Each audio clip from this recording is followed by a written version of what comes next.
పేరున నా హృదయపూర్వక కృతజ్ఞతలు తెలుసుకుంటున్నాను. మీకు అందరికీ తెలుసు, అంటే ఒక వ్యక్తిని ఇంత పెద్దగా అభిమానించే ఒక పరిస్థితిని మీరే ఒక్కసారి, అంటే ఇక్కడ దాదాపు 50 నుంచి 60 ఏళ్ళు ఉన్న వాళ్ళు కూడా ఉన్నారు. ఒక్కసారి వెనక్కి ఆలోచన చేస్తే మేబీ సినిమా వాళ్ళు వచ్చినప్పుడు ఎగబడిపోతుంటారు అక్కడక్కడ, లేదా ఒక క్రికెటర్స్ లేదా మంచి స్పోర్ట్స్ లో సక్సెస్ అయిన వాళ్ళు వచ్చినప్పుడు కూడా ఎగబడిపోతుంటారు. బట్ ఏది ఏమైనా ఎవరి దగ్గరికైనా 1 లేదా 2 సార్లు వెళ్తే మళ్ళీ 3వ ఇంకా ఎల్లబుద్ధి కూడా కాదు. కానీ ఈ రాష్ట్ర చరిత్రలో, రాష్ట్రాన్ని కూడా చెప్పను, తెలుగు రాష్ట్రాల 2 రాష్ట్రాల చరిత్రలో ఒక మనిషి కోసం ప్రాణం ఇచ్చేందుకైనా సిద్ధపడి ఆ మనిషి కోసం ఏదైనా చేయడానికి, ఆ మనిషితో కరచాలనం చేయడానికి ఎంత పోరాటమైనా చేసి ఆయన దగ్గర చేరడానికి, ఒక మనిషి కోసం ఏదైనా చేసి దగ్గరికి వెళ్ళి ఒక ఫోటో సెల్ఫీ తీసుకోవడానికి ఆధారపడుతున్నారు. ఆ మనిషి ఈ తెలుగు రాష్ట్రాల చరిత్రలో ఉన్నది ఒకే ఒక్కడు, అది మన ప్రీతి నాయకుడు జగన్ అన్న అని చెప్పడానికి గర్వపడుతున్నారు.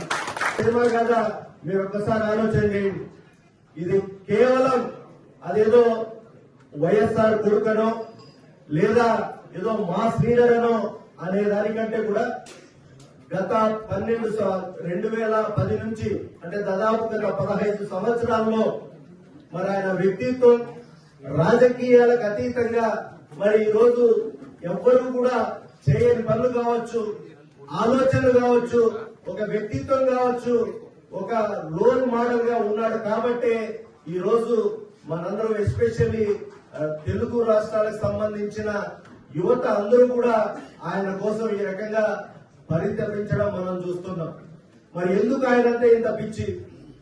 ఇందాకని చెప్పాను, అంటే రాజకీయాల్లో మంచితనం అంటే ఆనెస్టీ కావచ్చు, ఒక కమిట్మెంట్ కావచ్చు, empathy for a common man కావచ్చు.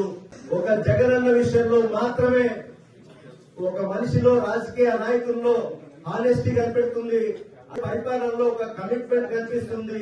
బయట అంటే ఎల్లో మీడియా కావచ్చు, మిగతా వాళ్ళ సంబంధించిన నాయకులు కావచ్చు, రకరకాలుగా ప్రచారాలు చేస్తుంటారు.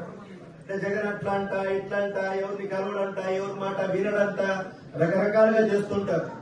మరి ఇన్ని చెప్పినా మనం ఎందుకు ఇంత పిచ్చిగా ఆయన ప్రేమిస్తున్నాం? ఒక్కసారి ఆలోచన చేసుకుంటే జగన్ అన్నని కలిసిన వాళ్లకు మాత్రమే జగన్ అన్న ఏంటనేది తెలుస్తుంది.